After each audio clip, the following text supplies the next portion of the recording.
आमच्या इथं लोकांचं का कोणाच ठाऊक एक असा समज झाला होता की भाऊली ठोकली की मला गुण येतो, खेळा ठोकला की मला गुण येतो. मग ते मोडीत काढण्यासाठी आम्हाला बराचसा काळ गेलाय. असं एवढ्या सहजासहजी नाही झालेलं ते. जय काली. मी सुधाकर शंकर क्षीरसागर, देवीचे मुख्य पुजारी आणि विश्वस्त देवस्थान ट्रस्ट मांढरदेवी.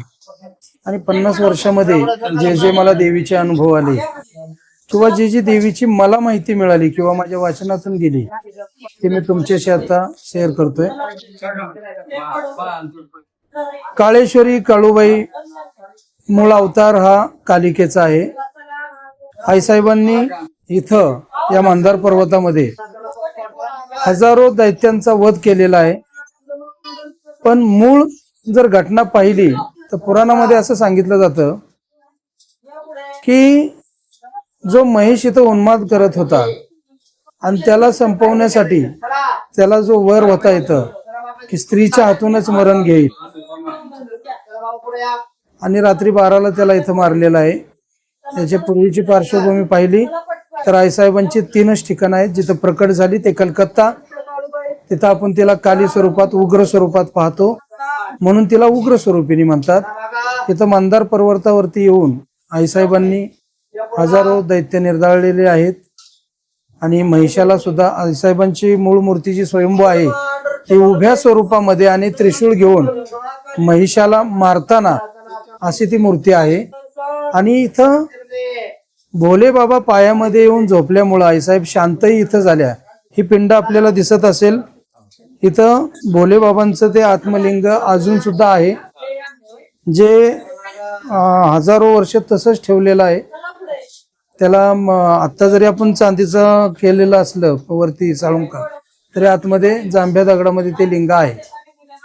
आणि गेले 300-350 वर्ष ते याच्या खालीच होतं. ते आता मध्यंतरी आम्ही जेव्हा एक काम केलं मंदिराचं त्यावेळेला ते लिंग बाहेर आलेलं आहे आणि त्याची पूजा रोज विधिवत चालू आहे. तर महत्वाची गोष्ट भोले बाबा मध्ये आले आणि त्यामुळं आईसाहेबांचा राग साहजिकच शांत झाला. आणि आईसाहेबांना भोले बाबांनी शांततेसाठी गुजरात येथे पावागड असाच उंच डोंगर आहे पावागडचा,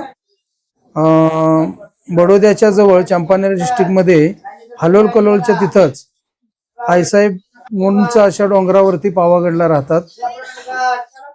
अशी 3च ठिकाणी प्रामुख्याने आहेत, कलकत्ता, मंदार पर्वत आणि पावागड.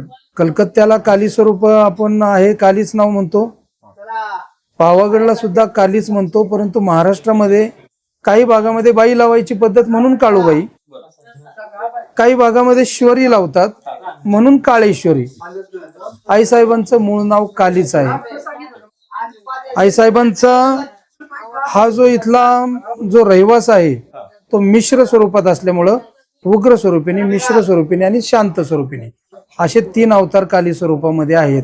जो अतिशय महत्वाचा आणि ज्याला मध्य म्हणला जातो तो अवतार आईसाहेबांचा इथं आहे. आईसाहेब आजही इथं मूर्ती रूपामध्ये आपल्याला इथं दर्शन देत असतात. आपल्या इथं ऐतिहासिक जर माहिती देवीची बघायला गेलं तर इतिहासामध्ये शहाजी राजे यांचे अगदी निकटवर्तीय म्हणजे ज्यांच्यावर पूर्ण विश्वास त्यांचा शहाजी राजांचा होता. शिवाजी राजे सुद्धा त्यांना काका म्हणायचे. असे कान्होजी जेधे यांचं मांढरदेवी हे आजोळ आहे.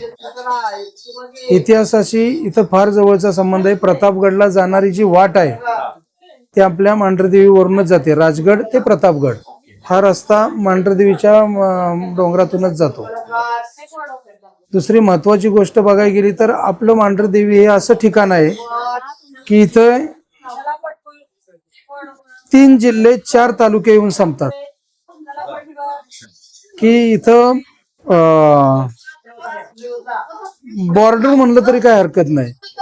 आणि अतिशय महत्वाचा हा डोंगर सह्याद्रीच्या कुशीमधला मंदार पर्वत म्हणलं जातं. या डोंगरावरती आपल्याला शिवाजी महाराजांच्या काळातील 10 किल्ले समोर पाहता येतात, इतके जवळ आहेत. मग तो रायरेश्वर असेल, सिंहगड आहे, राजगड आहे, तोरणा आहे, पुरंदर आहे, इकडे वैरारगड आहे, पांडवगड आहे, असे बरेचसे किल्ले आपल्याला समोर इथं पाहता येतात. मांढरदेवी हे ठिकाण समुद्र सपाटीपासून 4850 फुटावरती आहे. सह्याद्रीच्या रांगेमध्ये वसलेला अतिशय महत्वाचा हा डोंगर, जिथं आई काळेश्वरीचं पुरातन मंदिर, हे मंदिर सुद्धा 3 स्टेप मध्ये झालेलं आहे. हे आपण बसलोय हे एवढंच मंदिर 13व्या शतकाच्या आधी होतं. 13व्या शतकानंतर हे हेमाडपंथी मंदिर झालं, हेमाड राजांच्या काळामध्ये. म्हणजे त्या काळामध्ये जो हेमाडपंथ होता, मंदिराची शैली हेमाड शैली, त्या शैलीमधलं हे मंदिर आहे.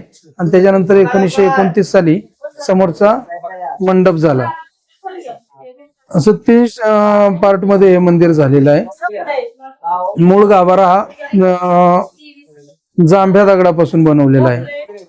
तिथं आता यंदा निसर्गाची अवकृपा म्हणा किंवा काय म्हणा, पाऊस कमी आहे, पण आमचा पाऊस एकदा जूनला सुरू झाला तो नवरात्रापर्यंत टिकतो. धुकं असतं. आता आपण म्हणजे उन्हात बसलोय म्हणलं तरी चालेल, पण आता या वेळेला मी स्वेटर मध्येच दिसलो असतो आणि तुम्ही काहीतरी पॅक घालून आलेले असता छत्र्या घेऊन. वारं प्रचंड असतं, धुकं प्रचंड असतं, 10 फुटापेक्षा जास्त दिसत नाही. पावसाचं भरपूर प्रमाण असतं आमच्या इथं आणि पाण्याची पातळी उन्हाळ्यामध्ये कमी होते, पण आम्हाला 6-7 महिने पुरेल एवढं पाणी आमच्या डोंगरावर असतं. सगळ्यात महत्वाची गोष्ट, उंची जास्त असल्यामुळं इथं ऑक्सिजन लेवल ही सरासरीपेक्षा 92-93% एवढीच असते. त्यामुळं आमच्या इथं जे राहतात लोक, त्यांना तुम्हाला आजार एक तर दिसणार नाहीत. दमा वगैरे जे आजार असतात ते आमच्या इथं तुम्हाला सापडणार नाहीत. हा, आता जे खाली जाऊन राहिले तर ते घेऊन आलेत त्यांना असू शकतो. निसर्ग एकदम स्वच्छ आहे, निर्भेळ वातावरण आहे, हवा एकदम, आमच्या इथं कुठलंही प्रदूषण नाही आणि समुद्रावरून येणारी हवा डायरेक्ट संध्याकाळी आमच्या इथं येत असते. देवस्थान अलीकडच्या काळामध्ये माधरदेव देवस्थानच्या परिसरामध्ये चालणाऱ्या अंधश्रद्धा मोडीत काढल्या, हे सगळ्यात मोठं पाऊल उचललं, त्याच्याबद्दल पण माहिती सांगा. आमच्या इथं लोकांचं का कुणाच ठाऊक एक असा समज झाला होता की भावली ठोकली की मला गुण येतो, खेळा ठोकला की मला गुण येतो. मग ते मोडीत काढण्यासाठी आम्हाला बराचसा काळ गेलाय. असं एवढ्या सहजासहजी नाही झालेलं ते. अजूनही इथलं जरी बंद केलं असलं तरी आसपासच्या झाडांना ठोकतातच. मग रात्रीचे येऊन ठोकतात. त्याच्यावर नियंत्रण ठेवणं म्हणजे प्रत्येक माणसागणीच माणूस ठेवावा लागेल. तर जेवढं आमच्याच्याने शक्य होईल तेवढं तरी आम्ही केलेलं आहे. बऱ्यापैकी हे बावल्या ठोकणारे वगैरे या मंडळींचा इथं निर्बंध घातलेत किंवा हे असल्या अंधश्रद्धा समाजात पसरून देवाचं नाव बदनाम करण्यापेक्षा देवाचं सत्व काय आहे हे आम्ही जितकं जास्त सांगता येईल तेवढं सांगण्याचा प्रयत्न करत असतो. महाराज, तुमच्या निमित्तानं आता तुम्ही आई जगदंबेच्या पायथ्याला आहात, तुम्ही रोज पूजा करता, कोणाच्या सांगण्यावरून देवी असं कोणाचं क्रोध करते का काय, हा लोकांना पण संदेश आहे. हा सगळ्यात मोठा मूर्खपणा आहे की कुणी देव घातला म्हणून देव तुमच्याकडे.